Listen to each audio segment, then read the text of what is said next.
Está bien.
Entonces, podemos ya ponerla.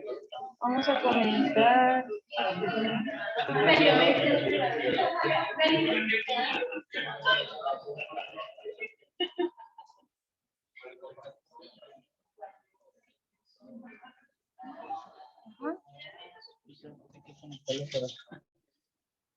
Sí, la quité para que no vieran las preguntas del examen. Ah, no te creas.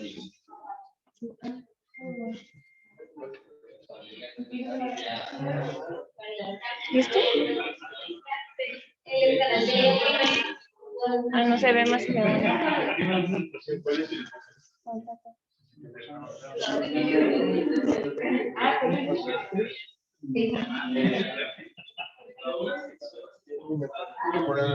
¿Cómo andas?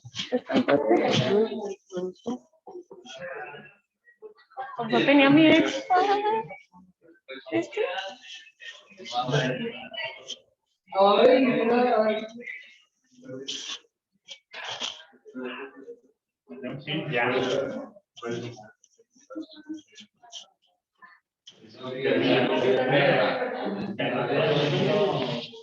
¿Listo? Nada más en Zoom se ve cómo se... ¿Y esas no se van a ver, las de un lado? ¿Las de un lado no se van a ver? Entonces, sí se ve.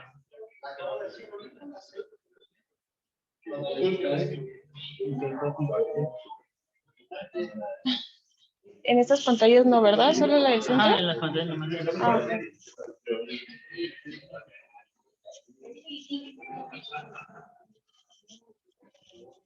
Bueno, buenos días. Vamos a comenzar con la clase. Parece que el doctor no va a venir, así que se salvaron.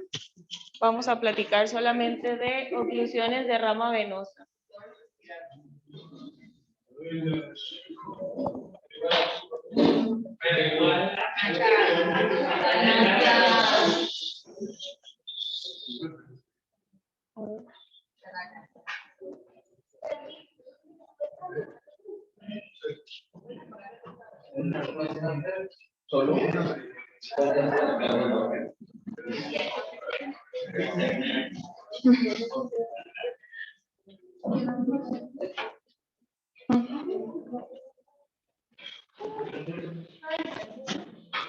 No.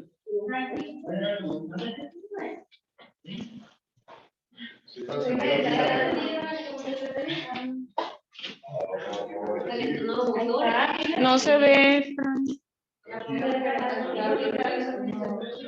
¿Listo?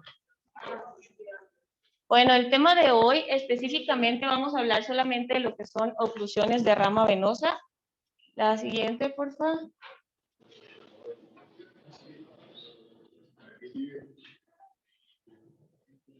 Bueno, como forma de introducción, sabemos que las oclusiones venosas de la retina representan la segunda causa más frecuente de pérdida visual, esto secundario a una patología vascular retiniana. Recordemos que la primera pues es la retinopatía diabética. Este es un problema vascular retiniano que puede producir una morbilidad ocular muy significativa por las complicaciones o las secuelas que esta presenta. Sí.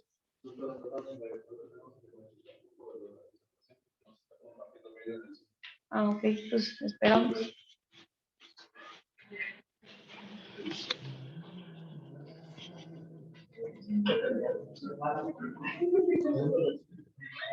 ¿Se escuchará?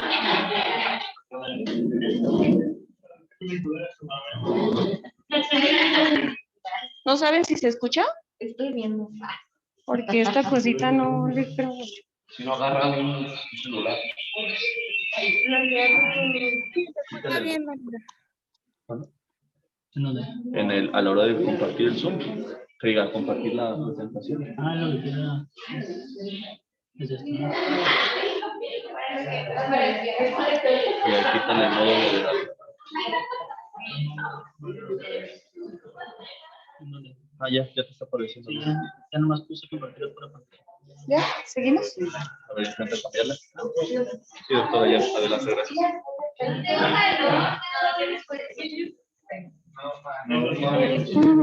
Bueno, seguimos. Entonces, pues en varios análisis se demostró que por encima de los 40 años de edad, la edad de prevalencia es de 0.44% en las oclusiones de rama y un 0.08% para las oclusiones de vena central.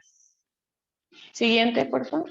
Bueno, de los factores de riesgo conocidos y asociados a esta patología, encontramos pues la edad avanzada, como lo mencioné, es una patología que se presenta generalmente en pacientes mayores de edad, asociado a hipertensión arterial, a diabetes, hiperlipidemia, enfermedades ateroscleróticas sistémicas, el aumento del índice de masa corporal, enfermedades inflamatorias, enfermedades asociadas a estados de hipercoagulación o hiperviscosidad, y tabaquismo. También existen alteraciones oculares que nos pueden predisponer a esta patología, como son ojos con eje axial pequeños, la presencia de un glaucoma de ángulo abierto, que generalmente se presenta en el 40% de estos pacientes, o cuando existe una compresión externa extravulvar, por ejemplo, tumores orbitarios o en patologías como oftalmopatía tiroidea.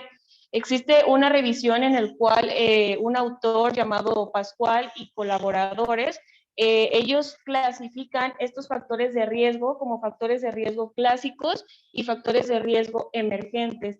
Ellos hacen esta distinción porque mencionan que a la hora de que se presente esta patología, tenemos que direccionar buscando estos factores de riesgo si el paciente, de acuerdo a la edad de presentación del paciente, si el paciente es un paciente de edad avanzada, los factores de riesgo clásicos son pues la edad, la hipertensión, la diabetes y la hiperlipidemia.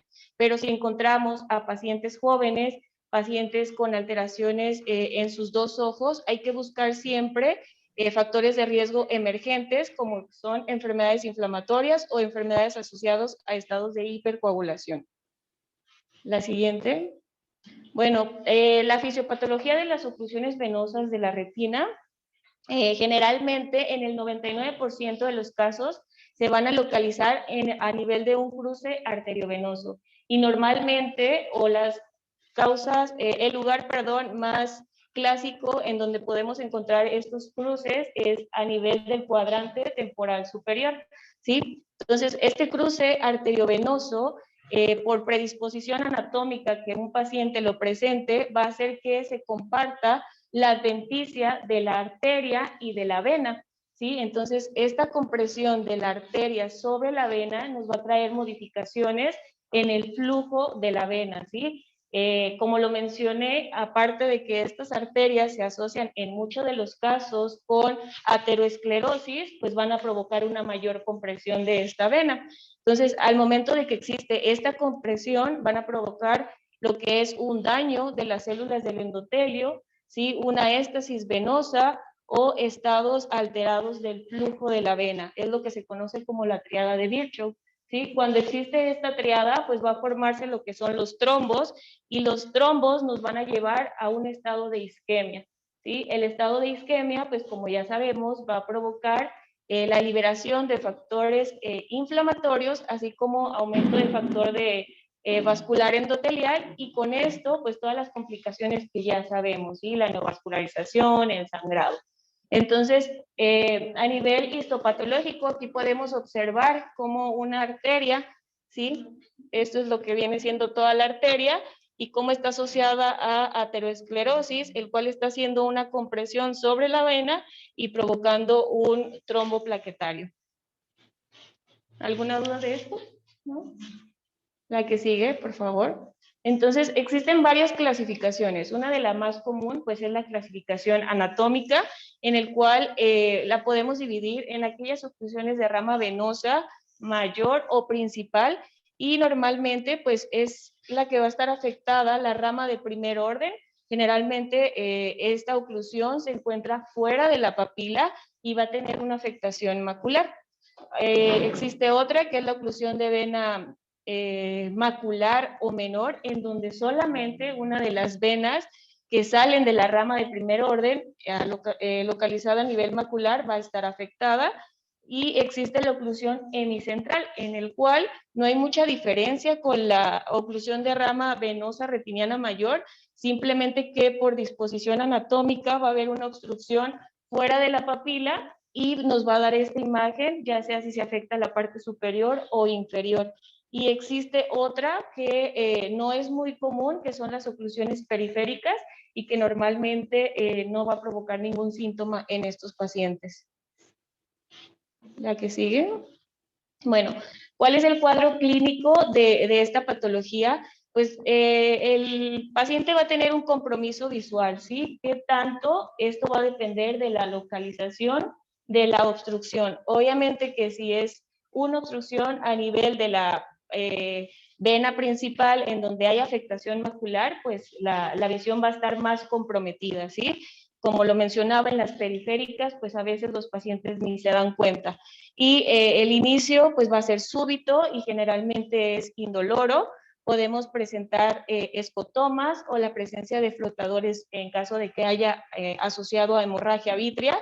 Y bueno, si realizamos un campo visual, podemos encontrar un defecto sectorial, depende de la vena que esté alterada, o altitudinal en los casos de oclusiones hemicentrales. ¿Cuáles son los signos que podemos encontrar? Aquí lo vamos a dividir en una fase aguda y una fase crónica, ¿sí? En la fase aguda, lo principal que vamos a encontrar, pues, es esta tortuosidad y dilatación de las venas. Existen hemorragias intrarretinianas, pero podemos encontrar hemorragias a todos los niveles. La presencia de edema retiniano por esta fuga, ¿sí? Que se lleva de líquido de sangre por extravasación. Edema macular, que como sabemos es la principal causa de disminución de la visión en pacientes con oclusiones de vena, y la presencia de manchas algodonosas por la filtración de exudados o proteínas a nivel de estas venas. Entonces, bueno, aquí tenemos una imagen, una fotografía a fondo de ojo con su angiografía, que la estudiaremos más adelante. La siguiente.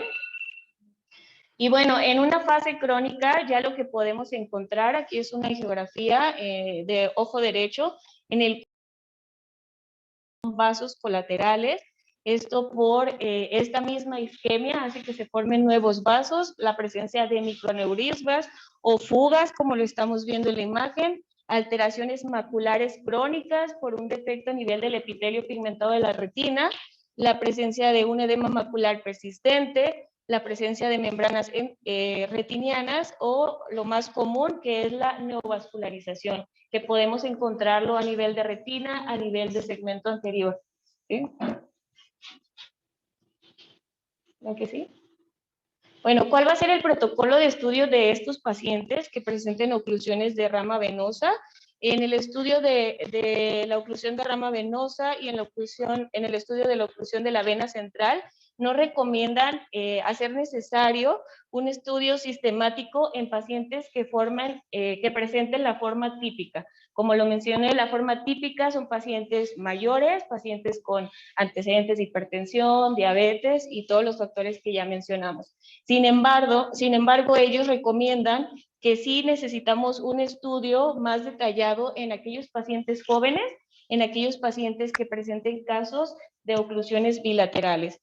Entonces, estos son algunos de los estudios que nos ayudarían para valorar procesos inflamatorios o procesos de alteraciones en cuanto a la coagulación. ¿La que sigue, Fran? Bueno, en la exploración, cuando nos llegue un paciente con oclusión de rama, su evaluación inicial pues va a estar conformada con la agudeza visual, la presión intraocular, que generalmente es normal. Mencionan que en las oclusiones de vena central puede encontrarse ligeramente elevada. La gonioscopía es importante para ver si ya hay datos de rubiosis, ¿sí? O estas venas a nivel del ángulo. Retinografía a color y OCT son los principales estudios que vamos a realizar en la primera consulta, y ahorita vamos a ver por qué es importante solamente estos. El seguimiento normalmente hay que llevar una vigilancia estrecha cada 15 días, los primeros 3 meses, con agudeza visual, gonioscopía, exploración segmento anterior, y en estos pacientes que ya llevan más de 3 meses, ahora sí realizar una angiografía con fluoresceína. Los exámenes complementarios, pues está lo que es la angiografía con fluoresceína, como lo mencioné. Esto nos va a ayudar a diferenciar otra clasificación que hay de las oclusiones de rama venosa, ¿sí? Que las dividen en una forma isquémica y en una forma no isquémica. Se menciona que es isquémica cuando existen más de 5 diámetros de disco de isquemia, ¿sí? Que no haya flujo. Esto solamente lo vamos a ver con la angiografía. Y pues esto es importante porque el riesgo de neovascularización aumenta hasta un 36%, ¿sí? Nos ayuda también a determinar pues la extensión de la isquemia, la presencia de un edema macular, y esto es importante, no se realiza en una fase aguda. ¿Alguien sabe por qué no la tenemos que hacer de inicio? ¿Alguien se imagina? Exactamente, no se va a observar, ¿sí? Como generalmente el cuadro clínico son hemorragias, entonces no vamos a poder observar las zonas de isquemia. Entonces, aquí es un punto importante, hay que hacerlo en la fase crónica, que es normalmente a los 3 o 6 meses. Recuerden que vamos a estar haciendo valoraciones normalmente cada 15 días. Y un punto importante es que la angiografía con fluoresceína siempre va de la mano con la imagen de fondo de ojo, porque podemos encontrar zonas de hipofluorescencia si solamente observamos la angiografía, pero no vamos a saber si la hipofluorescencia es por un defecto de pantalla, o sea, hay una hemorragia que nos está tapando, o porque hay un defecto de llenado, ¿sí? Nosotros solamente vamos a ver una zona de hipofluorescencia, pero no vamos a saber por qué es. Entonces, eso es lo importante, compararlo con la fotografía para poder ver a qué se debe este defecto, ¿sí? La siguiente. Y bueno, aquí tenemos la angiografía.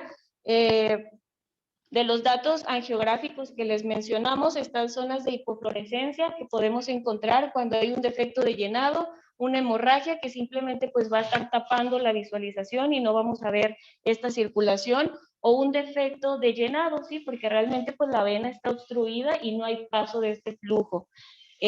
Las lesiones que nos pueden dar estos signos de hiperfluorescencia está cuando existe una neovascularización, cuando hay presencia de microneurismas o cuando hay aumento de la permeabilidad. Estas dos imágenes, importante, nada más se las puse porque actualmente hay muchos equipos que ya están haciendo fotografías o angiografías con un campo más amplio. Y esto se ha visto, por ejemplo, en la imagen de la izquierda. Aquí tenemos una geografía que nos da un campo solamente de 55 grados, pero si lo comparamos con el otro, ¿sí? Ya hay estudios en donde nos dan mayor campo, de 160 e incluso hasta 200 grados.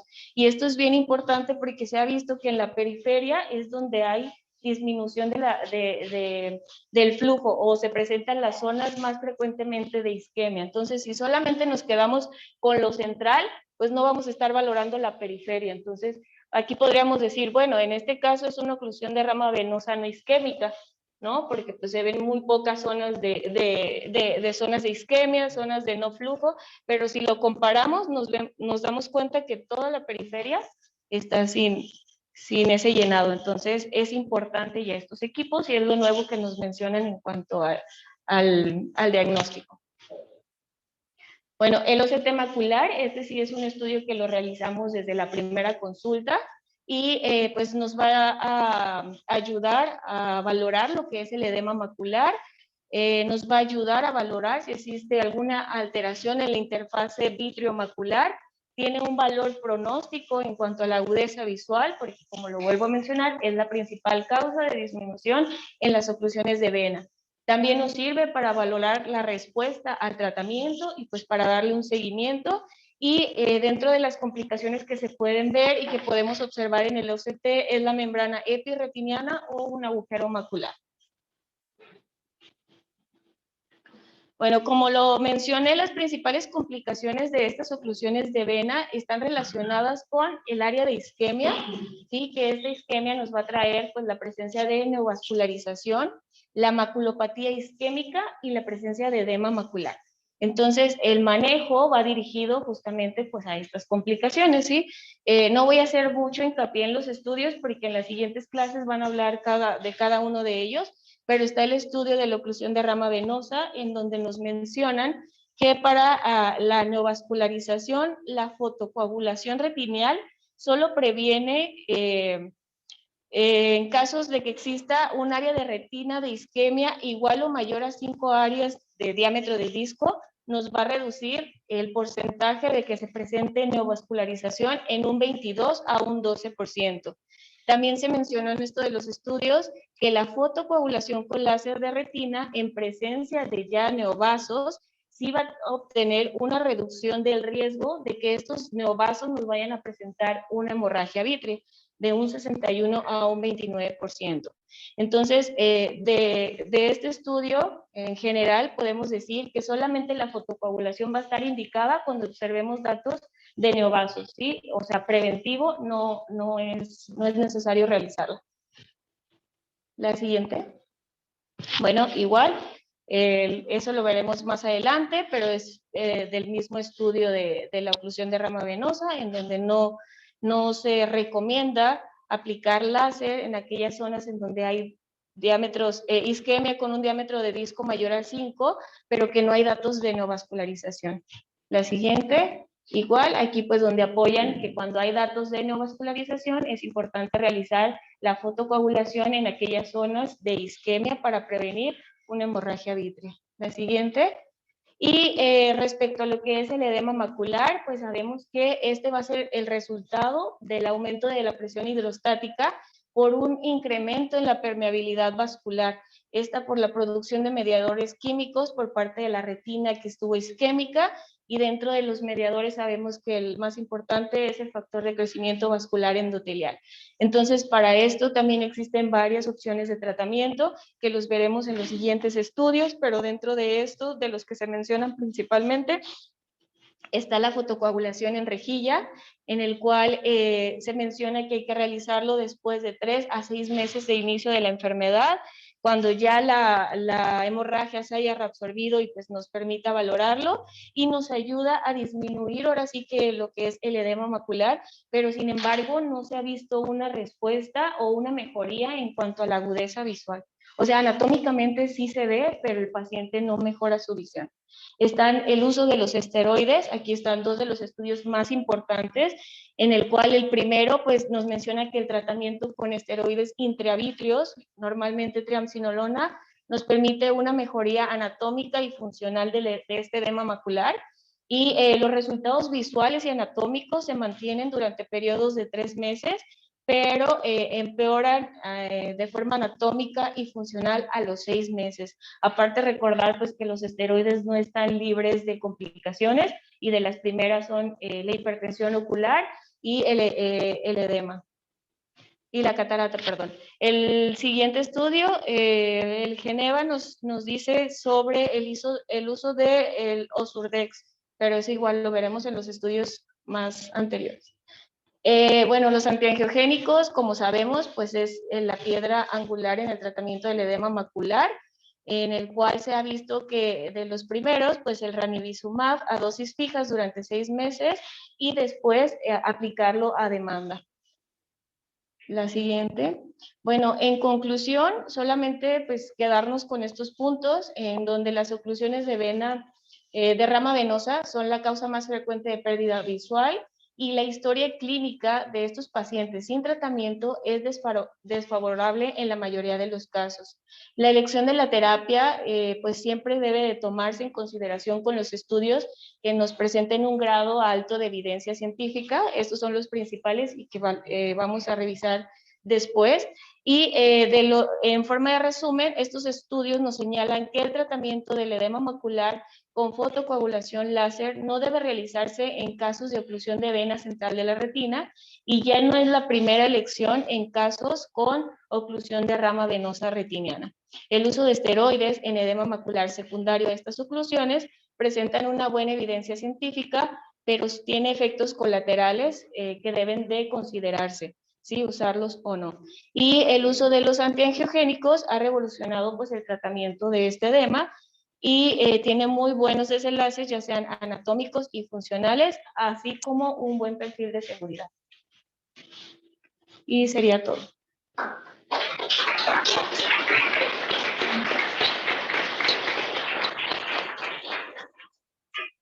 No sé si va a haber clases de segmento. Mirandita. ¿Tiene algún comentario? ¿Alguna duda, comentario? ¿Algo que aportar?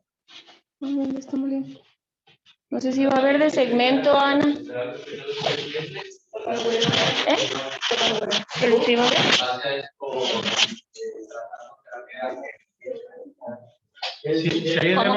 Sí. El tratamiento con la Vamos a esperar a ver si el de segmento va a dar. Ahorita preguntamos. ¿No?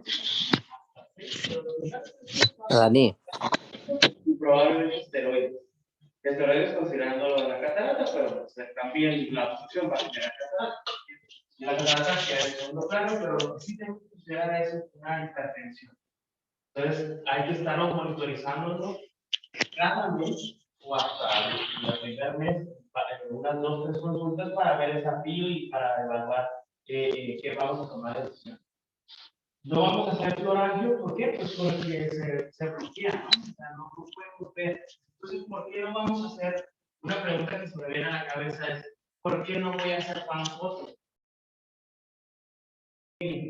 Pero, ¿cuándo sí puedo evaluar la isquemia? Alrededor de los 3 meses. Algo bonito de esta enfermedad es que antes de los 3 meses la panfoto no funciona. Entonces, después de los 3 meses, cuando casi siempre se quita las hemorragias, ya podemos evaluar la isquemia, ya podemos decidir poner panfoto. Entonces, algo bueno de esta enfermedad es de que podemos utilizar los tratamientos y por la hemorragia no nos altera nada. No solamente porque no hay hemorragia no vamos a poder saber que hay isquemia. Entonces, está muy bueno. Entonces, iniciamos con médicos. ¿Y quieren aportar? Y después de los 3 meses, cuando ya podemos hablar de ese isquemia, podemos contar en una bocina de panfoto. ¿De acuerdo? No, o sea, mira, es que tenemos que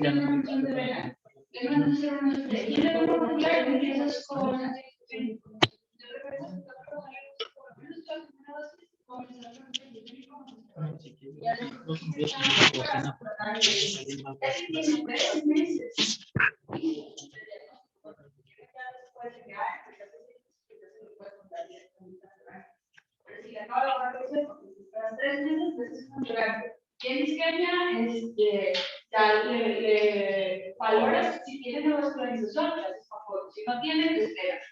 Pero si tiene más de 5 diámetros de disco de este nervio, dices, pues venga en 2 meses a ver si ya le salieron neovascos, a ver si le pongo. Y la estadística te lo dice, 40% va a tener neovascularización. Si no le das tratamiento o no le das, o le das tratamiento o no le haces, el 60% lo va a tener a los 3 años. Entonces, o sea, aunque no hagas nada, te va a llegar a ese grado. Y estas imágenes bonitas que puso Dani, de un campo amplio, de una plurangio, esas zonas de la periferia son las más importantes para evaluar. Si hay isquemia 5 diámetros de disco en la periferia, que nunca lo vamos a poder evaluar, pero tenemos una fotografía de ese estilo, es el Opton 200.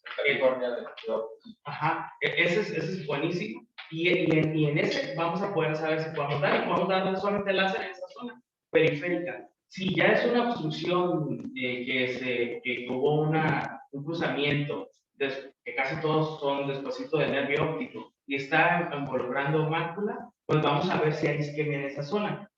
¿Dónde tenemos que poner la panfoto? 2 diámetros después de la fobia. 2 diámetros, o sea, que puede ser que puedas dar un poquito de láser por adentro de las arcadas en ciertos lugares. También entonces, el 40-60% ahí es donde te va a pautar cuándo dar el tratamiento y cuándo no. También el hecho de seguirlos, así como dijo Dani, tan seguido, es para estar checando el segmento anterior, iris, ángulo. O sea, en el momento que vean ustedes neovasos, ya está indicada la panfoto, como dice acá Julio, Brenda y Dani.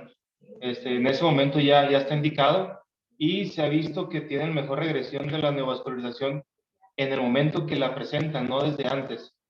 Y también cuando ya tienen más de un año el cuadro y no ha presentado neovascularización, el porcentaje de que vaya a presentar es poco. Entonces ya si les llega muy vieja una oclusión de vena central o de rama, ya tiene un año, ya tiene 2 años y no ha presentado neovasos, va a ser raro que vaya a presentar. Entonces en esos casos pues ya no está tan indicada la panfoto, ¿no? Ahí hay que tratar el edema macular, pero pues ya imagínense tanto tiempo, ya el pronóstico no es nada bonito, ¿no? Como dijo Dani. Pero sí va a depender, como dice, el seguimiento, la neovascularización, las áreas subflorangio, el edema macular y pues el tratamiento que les dijo a ellos. Ya después de los 6 meses, si tenemos esos edemas refractarios que con nada sirven y ahí están batallando, pues ya vamos a poder empezar a considerar fotocoagulación, ya sea con la luz amarilla o azul y verde, ¿no? Dependiendo de qué máquina tenga. Uno de los estudios que presentamos antes en clase era para oclusión de vena central. Era la láser en rejilla cuando no existían los antiangiogénicos en los 90 o a principios de los 90. Y el resultado visual con tratamiento en láser en rejilla y sin tratamiento fue casi exactamente lo mismo. No hubo una diferencia significativa. Entonces, pues ahí la conclusión es que no existían los antiangiogénicos, ¿no? Ahora con los antiangiogénicos esteroides, pues el tratamiento no principal no es un láser en rejilla, sino como comentamos, estar aplicando sus medicamentos cada mes y después estirar un poquito. Pero ahí te refieres al láser macular. Sí. Si al momento del diagnóstico en el hospital encontramos edema macular, ¿no ponen un diagnóstico? Sí. O sea, siempre se pone. Pero, ¿qué pasa si los primeros 3 meses no dejamos que el curso natural de la enfermedad pueda desarrollar una circulación contralateral, que se desarrolle en 5 o 10% de los casos y que al momento de que prescribamos antiangiogénicos cortemos esa posibilidad de que pueda haber una repercusión secundaria? Es un estudio también en el cual dice que pudiéramos esperar los primeros 3 meses a ver si el paciente logra desarrollar esta circulación contralateral. Y en el caso de que hagamos antiangiogénicos veterinarios, esto pues, nos frena esa posibilidad de que el paciente pueda mejorar o tener una repercusión. Pero actualmente la guía es... ¿Qué te gustaría más? Ver tu parte central. A ver, no, es algo muy importante y me gusta porque ahí es como otro punto de vista, no es nada más una corriente y eso es bueno, ¿no? O sea, diálogo y analizar. 40% va a tener neovascularización. ¿Qué te va a hacer la neovascularización? ¿Qué va a producir la neovascularización? Una hemorragia, hemorragia, desprendimiento de la retina traccional, y tercero, una tromba. Ajá. Entonces, 40%, ese 10% va a ser una colateral. ¿Y quién sabe de esa colateral qué tan eficiente va a ser esa colateral? Entonces, ¿qué prefieres? ¿Te vas con el 10%? O sea, ya sabes que seguro que vas a tener 40% de neovascularización. Aquí hay que definir bien, hay muchos estudios, saber cuáles tomar y cuáles no. Y están bien detallados en la PAO, en las sociedades, cómo es el manejo actual de la innovación. Queremos que sea muy precozmente a la porque por las complicaciones que tiene de pues, la forma. Y se le lleva muy rápido los tipos. También hay que diferenciar, como es una enfermedad angiogénica, tiene acompañada de edema y también neovasos y isquemias, ¿no? Pues el tratamiento para el edema es el láser, anteriormente que era el láser rejilla, pero ahora existen los antiangiogénicos. Los antiangiogénicos tienen los antiangiogénicos tienen pues, diversas características, ¿no? Una de ellas pues antiogénico, pero también es antioxidativo y también es antihemorrágico. Entonces, anteriormente se usaba la fotocoagulación. Dos tipos de coagulación en el edema. En rejilla y directamente. ¿Cómo es en rejilla? En rejilla una serie de umbral, donde se aplican las áreas de fuga. Y la directa se llama en 100 micras, que se aplica como el argón, y se coloca directamente en el microorganismo que está jugando. ¿Cómo se localiza eso? Con la terapia, la cual lo puede solicitar. La mayoría de pacientes vienen ya 2 o 3 veces, pero bajo la visión, puedes ayudar con la biografía, vas a ver sobre áreas de fuga y de edema. Ahora, para fotocoagular o fotocoagular, en el caso sea, pues, hay diversas áreas de isquemia, ¿no? En este caso, pues, es focal, no es como la pafoto de la diabetes, que te haces una pafoto total. No, esto es focal, ubicas las áreas de... Bueno, ya nos separamos del edema, ahora vamos a la periferia. Es el otro lado es el argón. El argón donde puedes a 200 micras y puedes fotocoagular esas áreas que hicieron isquemia. ¿Para qué? Para prevenir de que se formen más áreas de neovascularización. ¿No? ¿Por qué? Porque así ayudas a que la retina tenga menos aporte de oxígeno, porque se fotocoaguló esa zona, se hizo cicatriz y ya no tiene forma de hierro. Entonces, y también eso ayuda a que disminuya el edema. Esa fotocoagulación de esas zonas tiene 2 zonas, edema y periferia. Pues eso era antiguamente. Ahora con el descubrimiento de los antiangiogénicos, especialmente como la fluivercel, pues que tienen diversas funciones, no solamente de VEGF, es un anticuerpo monoclonal que está modificado, que actúa como una trampa, el cual, modificado genéticamente, tiene los dominios del VEGF y va a captar el VEGF AB, capta la galectina y va a captar el factor de crecimiento placentario, que ahora se ha visto que también está muy involucrado en lo que es la angiogénesis. Por eso lo usamos en la clínica, no porque cueste caro.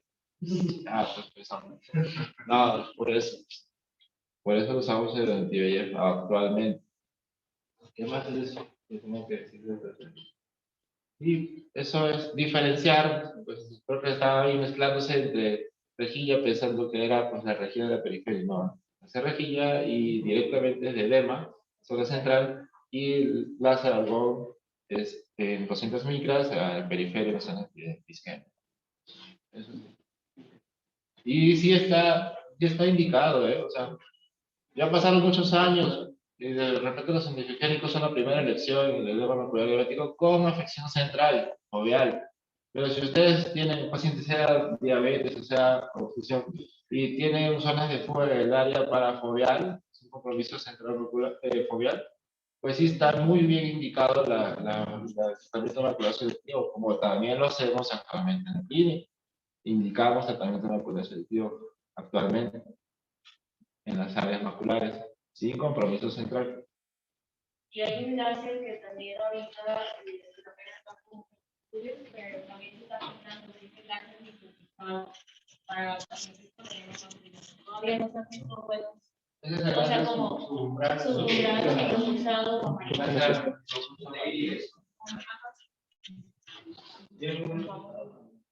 Pero sí, o sea, el uso de antiangiogénicos, si tú ves un edema macular, o sea, valora riesgo-beneficio de que me vayas a cortar los neovasos a las complicaciones que te puede traer un edema macular, ¿sí? Agujeros, membranas, el compromiso visual que va a tener el paciente. Entonces, en cuanto tengas un edema macular, hay que aplicar. Y normalmente, pues, a lo que yo había visto son primero utilizar antiangiogénicos y si no responde, ya lo puedes combinar con esteroides, porque las complicaciones que puede traer los esteroides, las hipertensiones que hacen son hipertensiones bien elevadas y que son de difícil manejo con los hipotensores.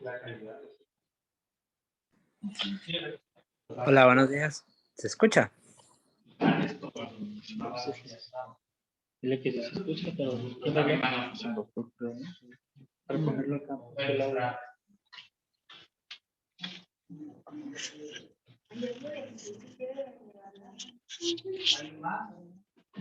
¿Algún aporte, algo distinto? Algo que hayan leído. Buen dato, hermano.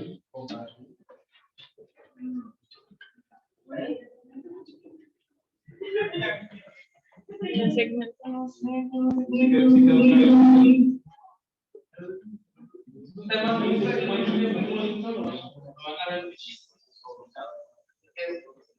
Van a ver mucho más las impresiones de gente puede hacer. Sí, gracias a Dios.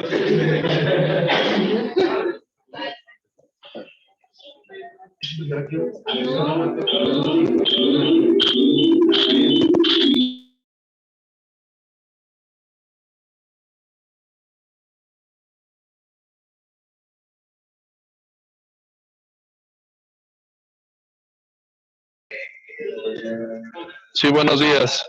¿Alguien va a exponer en este momento el área de segmento? ¿O algún comentario?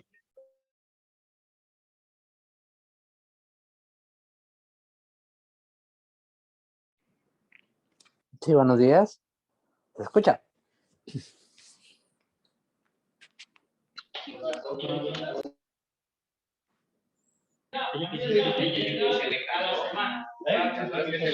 Sí, doctor, sí lo escuchamos. Muy bien. Yo quería aportar algo respecto a lo del uso de antiangiogénicos y esteroides respecto al edema macular. No sé si se escucha o puedo hacer la aportación. Sí se escucha.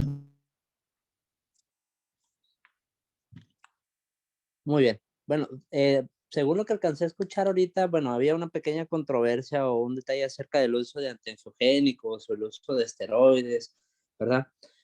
Uno de un adelanto, vamos a decirlo así, de los estudios que vamos a abordar más adelante, tratan mucho respecto a eso, ¿verdad? En cuanto a si usamos antiangiogénicos o utilizamos esteroides, en primer lugar, lo que hay que hacer es ver de forma separada lo que es la presencia de la isquemia y lo que es el edema macular, y también lo que es la neovascularización. Entonces, son tres cosas que vamos a tratar de forma distinta. No son las tres cosas combinadas. Por ejemplo, en la evaluación, de las indicaciones, lo que se decía era que, bueno, hay que esperar 3 meses a que se absorba la hemorragia, etcétera, pero eso es para dar el tratamiento al proceso isquémico de la retina. Si nosotros antes de los 3 meses, nosotros tenemos un edema macular muy significativo, quístico o en las capas intrarretinianos, tenemos que tratar ese edema macular independientemente de si hemos determinado si es isquémica o no. Inclusive, ahí tenemos que tomar la decisión de qué tipo de tratamiento vamos a utilizar, ¿verdad? En este caso, la mayoría de los estudios apoya más el uso de antiangiogénicos. el uso de esteroides se empezó a utilizar como una medida inicial porque era lo que teníamos como efecto antiangiogénico, ¿no? Entonces, pues prácticamente el uso de la triamcinolona se empezó a utilizar porque no teníamos disponible lo que eran los antiangiogénicos. La triamcinolona pues se ha asociado, como ustedes saben, al aumento de la presión intraocular, la aparición de catarata, la presencia de residuos, moscas volantes, etcétera, varias sintomatologías que puede dar, aunque tiene un buen beneficio tanto en el control del edema macular y menor beneficio en la presencia de neovascularización. De ahí en fuera, los antiangiogénicos, bevacizumab, no se hicieron estudios, y ranibizumab a través de Lucentis sí se hicieron estudios, que es el estudio Cruz y el estudio Bravo, que vamos a revisar, pero actualmente ya tenemos mejores antiangiogénicos, ¿verdad? Fragmentos de antiangiogénicos o porciones FC como la Fliverset, que van a traer mucho más beneficios con menos eventos sistémicos. Por eso, en el caso de que tenga un edema macular, la opción del tratamiento inicial es el uso de antiangiogénicos. Aquí en el chat había una pregunta de cuántas inyecciones. Bueno, los estudios determinan durante los primeros 6 meses con presencia de edema macular, con más de 250 micras en el subcampo central, hay que tratarlo con antiangiogénicos de forma mensual durante los primeros 6 meses y después un seguimiento hasta los 12 meses con inyecciones por razón necesaria o en casos que tengamos un aumento de mayor a 250 micras. Entonces, hay que inyectarlo, tiene edema macular, hay que inyectarlo, no me voy a esperar. ¿Y qué voy a utilizar? Generalmente antiangiogénicos antes de los esteroides.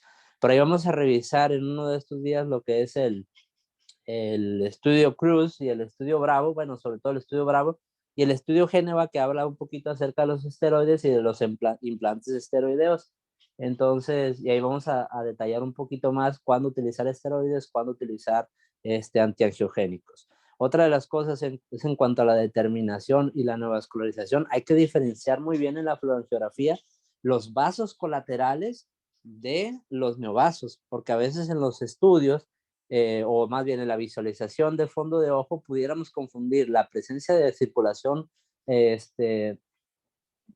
con presencia de neovasos, ¿verdad? Entonces, lo que nos va a permitir identificarlo es la fluorangiografía. La única diferencia es que la circulación colateral no va a tener fugas de material de fluoroseína, a diferencia de los neovasos, ¿verdad? Que por la debilidad en sus paredes sí lo van a tener, y entonces eso nos va a determinar la presencia no de neovasos.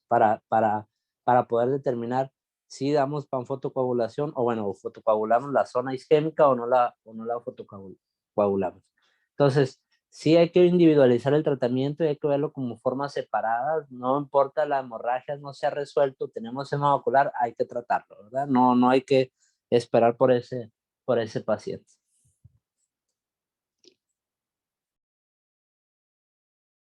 Muchas gracias.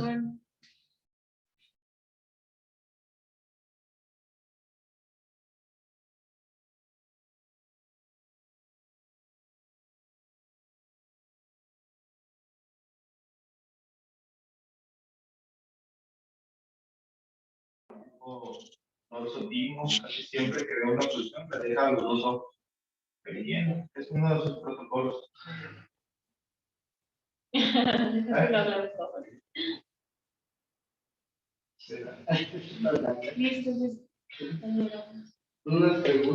¿Quién va a continuar, doctora? No sabemos si va a haber de segmento. ¿Alguien sabe? Yo creo que no, ¿verdad?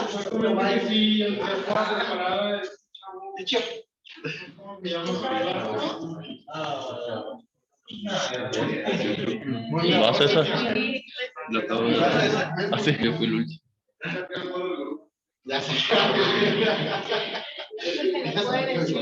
El Mikey.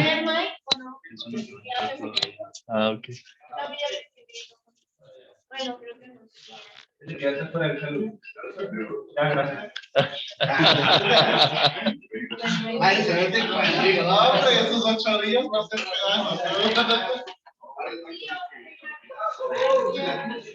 El sonido.